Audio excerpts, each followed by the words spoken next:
Assalamualaikum warahmatullahi wabarakatuh.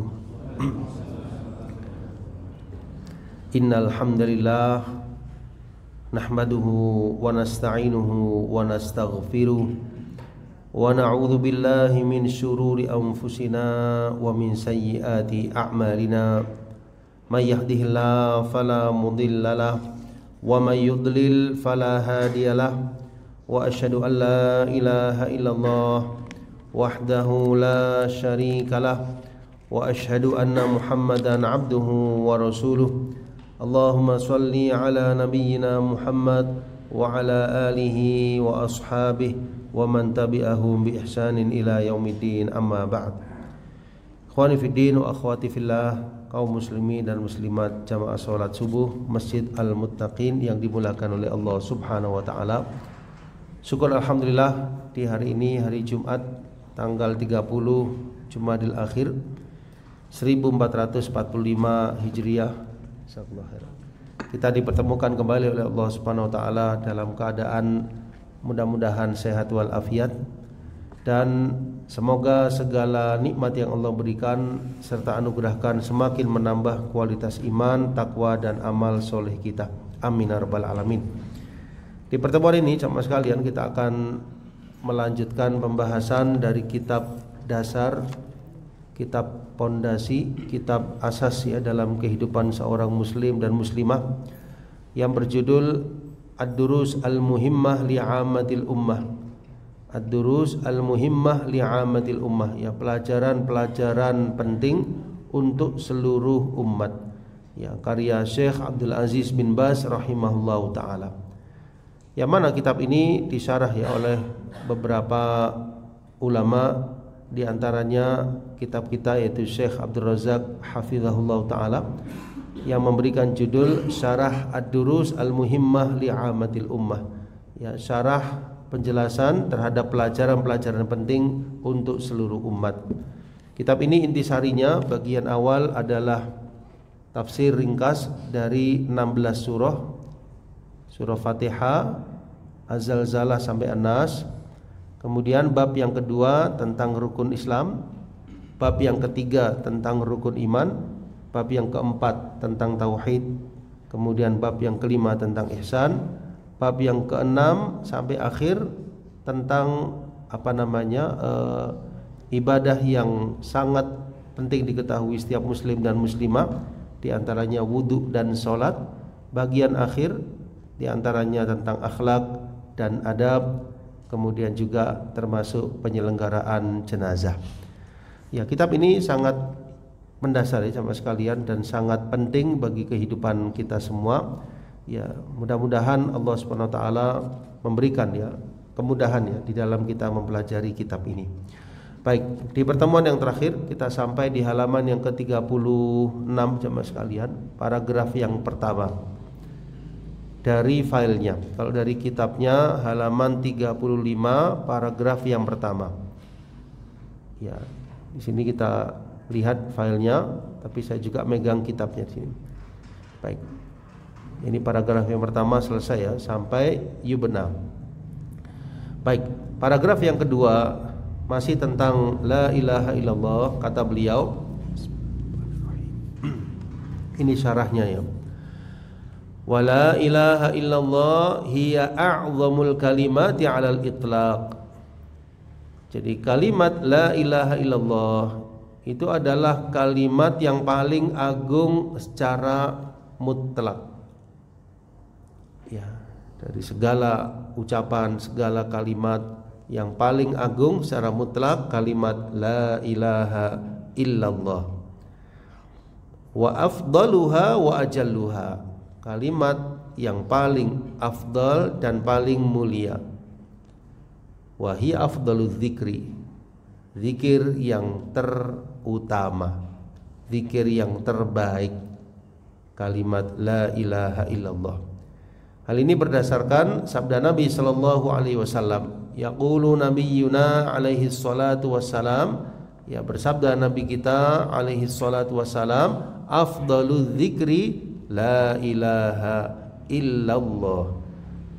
Zikir yang paling afdal itu adalah la ilaha illallah. Ya, di sini kita perhatikan dengan nyata beliau menyatakan seutama-utama zikir. Ya, jadi zikir itu semuanya utama, semuanya mulia, yang paling afdal la ilaha illallah. Hadis ini diriwayatkan oleh Imam At-Tirmidzi, Imam Ibnu Majah, dihasankan oleh Syekh Albani rahimahullahu taala dalam kitab Silsilah As-Shahihah. Kemudian beliau juga bersabda, khairud du'a du'a'u yaumi Arafah. Ya, jadi sebaik-baik permohonan, sebaik-baik doa itu sama sekalian doa ketika hari Arafah.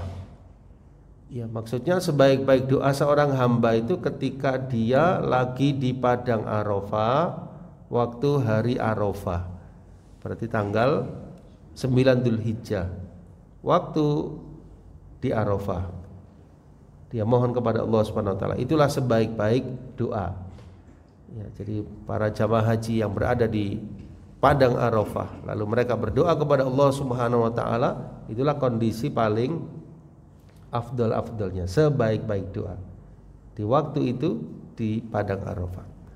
Wa khairu ma qultu ana wan nabiyyuna min qabli, dan sebaik-baik apa yang saya ucapkan, yaitu beliau Nabi sallallahu alaihi wasallam, ana wan nabiyyuna min qabli, dan para nabi sebelumku, ucapan la ilaha illallah wahdahu la syarikalah lahul mulku wa lahul hamdu wa huwa ala kulli syai'in qadir. Coba kita resapi maknanya. Tidak ada sesembahan yang hak kecuali Dia, tidak ada sekutu baginya, baginya kerajaan dan baginya pujian, dan Dia atas segala sesuatu maha berkuasa. La ilaha illallah wahdahu la syarikalah lahul mulku wa lahul hamdu wa huwa ala kulli syai'in qadir. Ya, la ilaha illallah wahdahu la syarikalah lahul mulku wa lahul hamdu wa huwa ala kulli syai'in qadir. Ini kalimat jemaah sekalian yang terbaik yang diucapkan oleh seluruh para nabi dan para rasul.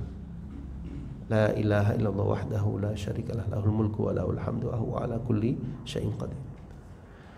Walihada yaqulullahu ta'ala, karena itulah Allah Subhanahu wa ta'ala berfirman dalam surah Al-Anbiya, a'udzu billahi minasyaitonir rajim, wa ma arsalna min qablika mir rasulin illa nuhi ilaihi annahu la ilaha illa ana fa'budun. Ya, dan tidaklah aku mengutus sebelum engkau wahai nabi dari rasul, kecuali kami wahyukan kepadanya bahwasanya tidak ada sesembahan yang hak kecuali aku, itu Allah Subhanahu wa taala, fa'budun, maka sembahlah aku.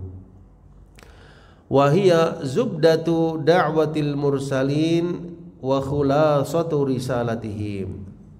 Ya, inilah jamaah sekalian, zubdah, ya, intisari dakwahnya para rasul, intisari risalah mereka. Dan kalimat pertama yasma'uha aqwamuhum minhum, yang didengar oleh setiap umat dari para nabi dan para rasul tersebut, ucapan la ilaha illallah. Seruan pertama, intisari dakwah mereka, yang pertama didengar oleh kaum-kaumnya. Fa awwalu ma yukhatibunahum bihi, pertama yang dikhitabkan, yang disampaikan kepada umat-umat tersebut, sebagaimana firman Allah Azza wa Jal, u'budullaha ma lakum min ilahin ghairuh. Ya, sembahlah oleh kalian Allah, wahai kaum, tidak ada bagi kalian dari sesembahan itu selainnya. Ya, jadi maksudnya jangan menyembah yang lain, sembahlah hanya Allah semata. Ya, ini di dalam surat Al-A'raf, ya. Coba kita simak dialog beberapa para nabi dan rasul, ya, dalam suratul A'raf sama sekalian. Kita perhatikan di sini di mushafnya.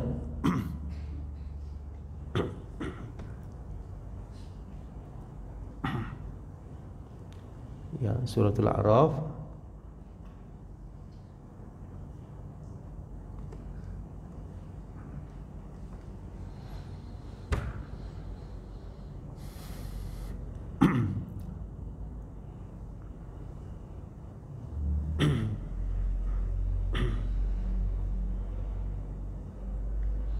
Ya, di sini yang pertama Allah Subhanahu wa taala kisahkan jamaah sekalian dakwahnya Nabi Nuh alaihi salam, rasul yang pertama.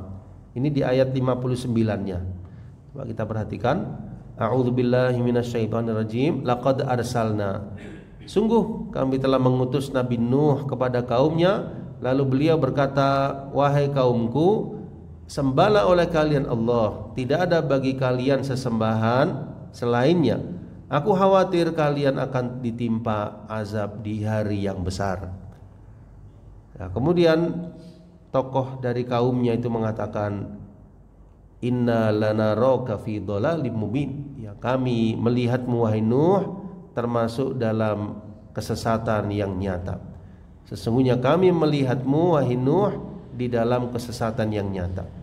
Maka beliau mengatakan, wahai kaumku, aku enggak ada kesesatan dalam diriku, tetapi aku adalah utusan dari Tuhan semesta alam. Aku sampaikan risalah Rabbku dan aku menasihati kalian. Dan aku mengetahui apa yang dari Allah, apa yang tidak kalian ketahui. Ya. Kemudian pada akhirnya kaumnya mendustakannya. Kemudian Allah selamatkan beliau dan orang-orang yang beriman bersama beliau di dalam bahtera. Kemudian kami tenggelamkan mereka yang mendustakan terhadap ayat-ayat kami. Innahum kanu qauman amin. Ya, mereka itu kaum yang buta. Nah, di generasi berikutnya dengan ucapan yang sama jamaah sekalian, Allah utus Nabi Hud alaihi salam kepada kaum Ad. Ya, kemudian ucapan beliau sama, ini di ayat yang ke-65-nya. U'budullah ma lakum min ilahin ghairu. Sembahlah oleh kalian Allah wahai kaumku, tidak ada bagi kalian sesembahan selain Dia. Afala tattaqun, tidakkah kalian mau bertakwa? Qalal mala, ya, berkatalah tokoh. Ya, selalu tokoh itu punya pengaruh sama sekalian di setiap zaman ya. Tokoh itu punya apa? Pengaruh, baik pengaruh positif maupun sebaliknya. Bisa gerakkan satu kaum ke arah kebaikan, bisa juga sebaliknya. Nah, karena mereka punya power, punya kekuatan. Nah, mereka berpikir ya, sebelum orang-orang yang masyarakat atau keumuman manusia itu beriman, maka mereka memberikan sebuah kesimpulan menurut anggapan mereka, memberikan sebuah statement terhadap dakwah para nabi dan para rasul tersebut. Ya, jadi tokoh itu punya ini jamaah sekalian, punya pengaruh ya di setiap zaman. Ya. Kadangkala satu pemimpin kabilah masuk Islam, itu satu kabilah bisa apa? Masuk Islam semua. Ya, bayangkan ya, satu orang masuk Islam dari pemimpin kabilah, satu kabilah itu bisa masuk Islam semua. Gitu ya. Jadi luar biasa pengaruhnya. Maka di sini kita perhatikan ya, di setiap zaman termasuk di zaman kita ya, seorang pemimpin, seorang tokoh itu punya pengaruh.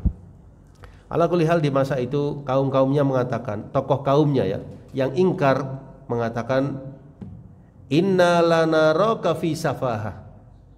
Ya, coba waktu zamannya Nabi Nuh mereka mengatakan, engkau wahai Nuh kami perhatikan di dalam kesesatan yang nyata. Nah, ini ucapannya hampir mirip tapi intinya menjatuhkan. Kami melihatmu wahai Hud fi safaha, dalam kebodohan. Ya, jadi orang kalau sudah nggak suka itu jamaah sekalian biasanya tidak membantah dalil, tapi apa? Menjatuhkan, menggugurkan dengan memberikan gelaran yang buruk. Ya, itu ciri kalau orang sudah tidak suka kebenaran, apapun dia lakukan. Ya. Kami melihatmu dalam kebodohan. Wa inna lanadhunnuka minal kadhibin, dan kami sungguh-sungguh menyangka engkau termasuk golongan yang berdusta. Maka Nabi Hud bilang, wahai kaumku, aku nggak ada kebodohan, tapi aku adalah utusan dari Tuhan semesta alam. Aku sampaikan risalah-risalah Rabbku, dan aku bagi kalian pemberi nasihat yang terpercaya. Ya, nggak usah khawatir, aku pemberi nasihat yang terpercaya. Coba kita perhatikan ayat sebelumnya ya. Di sini Allah SWT menjelaskan kami utus kepada kaum Ad saudara mereka. Saudara mereka itu berarti dari kaum Ad sendiri. Jadi Allah kalau mengutus itu tidak dari orang jauh, dari orang situ jemaah sekalian. Di mana kaum itu akan ada nabi dan rasul, diutus dari situ. Nabi SAW dakwahnya pertama di Mekah, diutus dari Mekah.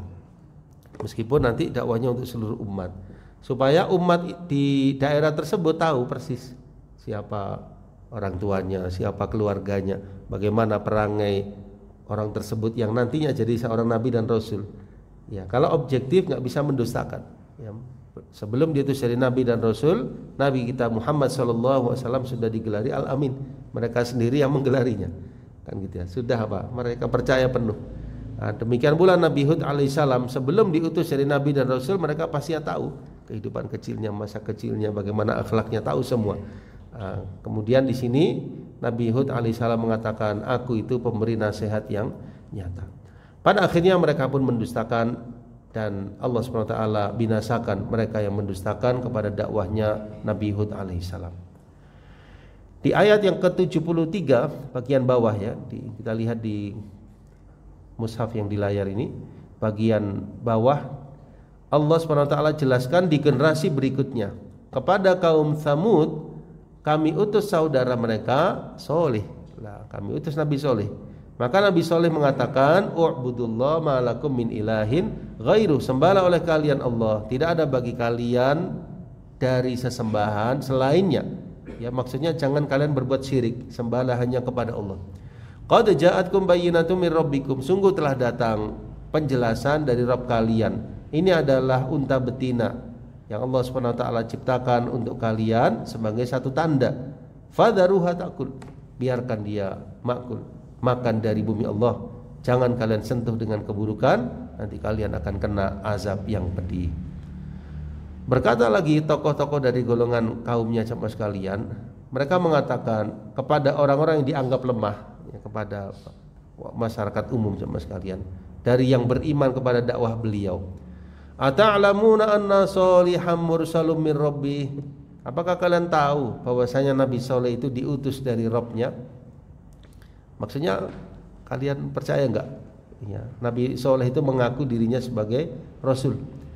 Maka kaum yang beriman itu mengatakan, inna bima ursila bihi mu'minun, kami terhadap apa yang diutus beliau dengannya kami beriman.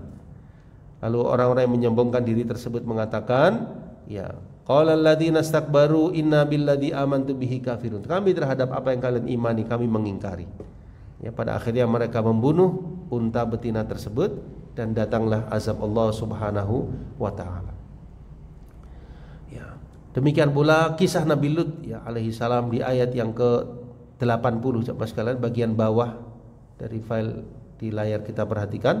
Nabi Lut ya ketika mengatakan kepada kaumnya, atatuna al-fahisyah, apakah kalian mendatangi perbuatan keji, ma sabaqakum biha min ahadin minal alamin, yang belum pernah dilakukan sebelumnya oleh siapapun dari semesta alam. Ya, maksudnya belum pernah ada apa yang kalian lakukan ya berupa kesenangan terhadap sesama jenis, perbuatan homoseksual, lesbian, yang belum pernah dilakukan oleh umat-umat sebelum kalian. Innakum lata'tuna ar-rijala syahwatan min dunin nisa, ya kalian mendatangi laki-laki untuk melampiaskan syahwat dan bukan kepada wanita. Ya, padahal kalian laki-laki. Bal antum qaumum musrifun, bahkan kalian kaum yang melampaui batas. Nah, tidak ada jawaban dari kaumnya kecuali mereka mengatakan, akhrijuhum min qaryatikum, usirlah Lut dari kampung halaman kalian, dari desa kalian. Innahum unasu yatatahharun, mereka itu orang-orang yang sok suci. Fa anjaynahu ahlahu, maka kami menyelamatkan Nabi Lut alaihissalam dan keluarganya, illa imra'atahu, kecuali istrinya. Kanat minal ghabirin, ya, jadi istrinya termasuk dari mereka yang diadab. Ya, dan seterusnya sampai ayat-ayat berikutnya bagaimana Allah SWT kisahkan nabi yang lain, termasuk Nabi Syuaib kepada kaum negeri apa? Madian. Kita perhatikan di ayat 85-nya ucapannya sama, u'budullaha ma lakum min ilahin ghairu, sembahlah Allah, oleh kalian tidak ada sesembahan yang hak bagi kalian selain Dia. Ya. Baik. Ini beberapa kisah yang Allah abadikan ya dalam Al-Quran, dari kisah para nabi dan rasul. Di dalam surat Al-A'raf ini berkelanjutan ya, bagaimana dialog-dialog para nabi dan sebagian para nabi dan para rasul tersebut. Ini menunjukkan risalah para nabi dan rasul satu, yaitu mengajak kaumnya untuk beribadah kepada Allah semata, meskipun mungkin syariat rinciannya bisa berbeda, tapi intisari dakwahnya sama. Baik, kita lihat kitab kita sama sekalian lanjutannya. Waqad nabbaha Syaikhu rahimahullah anna hadzal maqam maqamu ta'limi syahadatain yuhtaju ila syarhi ma'aniha ma'a bayan syuruti la ilaha illallah. Kemudian Syekh menjelaskan, mengingatkan ya, Syekh bin Baz rahimahullah taala, anna hadzal maqam, ya bahwasanya maqam ini adalah maqam taklim, pengajaran terhadap dua kalimat syahadat. Maka diperlukan syarah terhadap makna-maknanya dan penjelasan syarat-syaratnya. Ya, insyaallah jamaah sekalian sudah memahami dan banyak mempelajari tentang hal ini, tapi di sini kita kuatkan lagi ya jamaah sekalian. Kata beliau, amma makna la ilaha illallah. Adapun makna la ilaha illallah, maka Syekh menjelaskan bahwasanya la ilaha itu adalah bentuk nafi, penafian. La ilaha, la tidak ada, ilah sesembahan, tidak ada Tuhan, tidak ada sesembahan yang hak. Berarti nafi, nafi itu menafikan, meniadakan segala yang diibadahi selain Allah Subhanahu wa taala. Lafaz illallah istilahnya para ulama itu muthbitan atau al-itsbat, menetapkan. Illallah menetapkan bahwasanya sesembahan yang hak, yang patut diibadahi Allah semata, wahdah la syarikalah, tidak ada sekutu baginya. Jadi kalau kita sering mendengar ucapan ulama nafi wal itsbat pada kalimat la ilaha illallah, itu maksudnya la ilaha nafi, illallah itsbat. Nafi menafikan segala sesembahan selain Allah, itsbat menetapkan ibadah hanya untuk Allah semata. Sehingga para ulama menjelaskan ya, makna la ilaha illallah itu atau terjemahnya jemaah sekalian, tidak ada Tuhan, tidak ada sesembahan yang patut disembah, atau tidak ada sesembahan yang hak kecuali Allah Subhanahu wa taala. Kenapa ada tambahan yang hak? Karena ada sesembahan-sesembahan yang disembah selain Allah Subhanahu wa taala. Sehingga perlu ditambahkan tidak ada Tuhan yang hak, tidak ada sesembahan yang hak kecuali Allah Subhanahu wa taala. Ya, kan kita biasanya mengatakan tidak ada Tuhan kecuali Allah. Itu yang lebih tepat, tidak ada Tuhan yang hak, tidak ada sesembahan yang hak kecuali Allah Subhanahu wa taala. Sehingga kalimat ini jamaah sekalian terbina di atas dua rukun yang besar, yang agung, yang kokoh. La tauhida lillahi tabaraka wa ta'ala illa bihima. Tidak ada ketauhidan kepada Allah tabaraka wa ta'ala kecuali dengannya. Nafi dan itsbat, penafian dan pengitsbatan. Ya, ini untuk kita ya, para penuntut ilmu jamaah sekalian. Tapi kalau menjelaskan kepada orang awam, kepada orang umum yang mungkin tidak bisa memahami hal-hal yang sifatnya rincian, ya kita jelaskan makna sederhananya. Ya, kalau kita jelaskan ke orang tua, ke kakek nenek kita mungkin berat ya. Ini nafi, ini itsbat ya, mungkin bingung ya sama sekali. Tapi kita jelaskan makna gamblangnya. La ilaha illallah berarti apa? Tidak ada Tuhan yang mesti diibadahi di alam ini kecuali Allah Subhanahu wa taala. Nah, faham maknanya sudah selesai. Tapi kita bagi penuntut ilmu perlu tahu, oh ini nafi, ini itsbat. Karena kita sifatnya pembelajaran, pendalaman. Tapi kita mendakwahkan itu tidak harus menggunakan istilah-istilah para ulama gitu ya sama sekali. Seperti kita ngajari orang sholat, itu kan tidak harus menggunakan apa detail dari dalil-dalilnya. Yang penting dia bisa sholat kan gitu ya. Sholat itu demikian, menghadap ke arah kiblat, pandangan ke tempat sujud, tangan di atas kedua dada, kemudian mengucapkan demikian sampai salam. Nah, kaifiyat ringkasnya. Begitulah metode dakwah Nabi Shallallahu Alaihi Wasallam melihat orang yang didakwahi. Ketika ini dakwah itu orang Arab Badui, ya beliau sederhana nyampaikannya sama sekalian. Ketika diutus Mu'adz bin Jabal radhiyallahu anhu, diberikan wejangan atau wasiat yang sesuai dengan kapasitas beliau sebagai seorang sahabat yang dalam ilmunya. Ya, baik. Demikian insyaallah. Jadi ada nafi, ada itsbat. Bisa difahami ya sampai di paragraf ini. Jadi ada nafi, ada itsbat.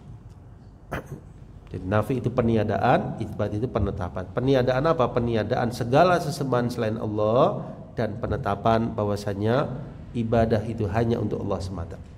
Lanjutannya, kita lanjutkan sedikit. Nafyun amun likulli ma yu'badu min dunillah ayyan kana. Jadi penafian tadi, peniadaan tadi meliputi segala sesuatu yang diibadahi selain Allah, apapun itu. Baik itu jamadan, benda-benda, au hayawanan, atau hewan.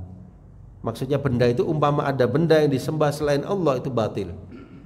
Hewan maksudnya umpama ada hewan yang disembah selain Allah maka batil. Apa ada hewan yang disembah diagungkan? Ya seperti sapi misalnya. Di sebagian negeri kan ada yang dimuliakan, ini tidak benar.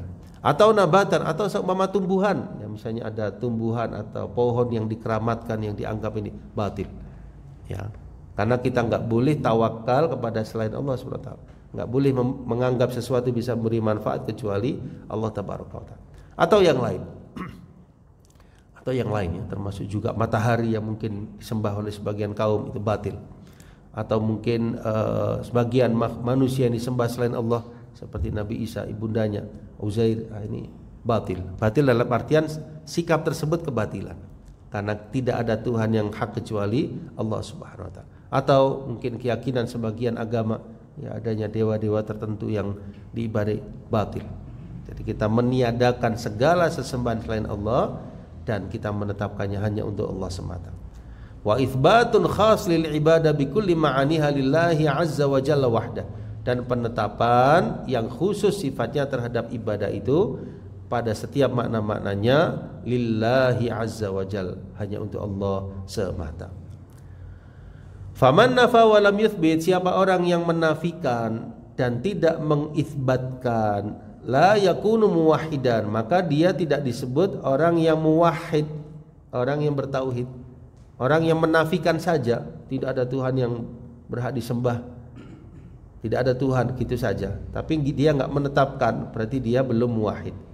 Sebaliknya, waman asbata walam yanfi, siapa yang menetapkan dan tidak menafikan, dia menetapkan Allah sebagai sesembahan yang hak, tapi dia tidak menafikan yang lain, maka dia juga belum muwahhid.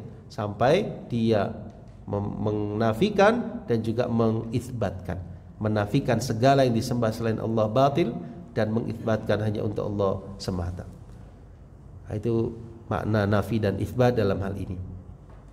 Allah berfirman dalam surah Al-Isra, jemaah sekalian, wa qadha rabbuka alla ta'budu illa iyyahu. Perhatikan ya.